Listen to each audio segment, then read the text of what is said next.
Acontecimento La Nina setou fulang março no abril. Também suba comunidade Liu hirak nebehela e afatem risco, tem que atenção. Também acontece rai-halai udambot no inundação. Informação Husi Secretário Estado Proteção Civil Joaquim Guzmão Bestel Benghira Bahatan ba interpelação ao deputado Sireha Parlamento Nacional. Estamos serviço muito para o operador Mentolo, a Organização Nacional de Meteorologia Geofísica, e sempre sai a mensagem para a comunidade sira. Kata acontecimento lá ni se espera que ia fulang março to abril. Também vai acontecer com o udambot, vai acontecer rai-halai lalorombot, besar inundação. Harus comunidade sira para poder rai-halai quando a situação será udang liwana ora sida tem ser mudang ano bafatin bem seguro.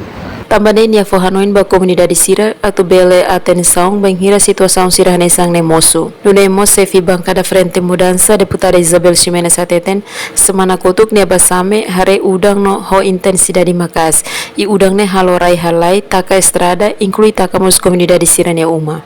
Semana kotuk mais same mai tenia dalam ida si aktor mai tesi hare risco da udang fone botek tesi. Não é para inundação, não é para bem tu mais se forrones, conta dia kalau lá com a estrada para e estraga nos vai ter comunidade segunda. Tuirnia laos nedet mebi comunidade siramos tem que halo limpeza liliu valeta sira atau labele soefoer hodi labele entupido hodi hamoso inundação. Entretanto observação estel harekatak horas nedodong tempo udan mebi comunidade sira continua hela e hafatin risco. Guilhermina Franco, Dominga Soares, STL News.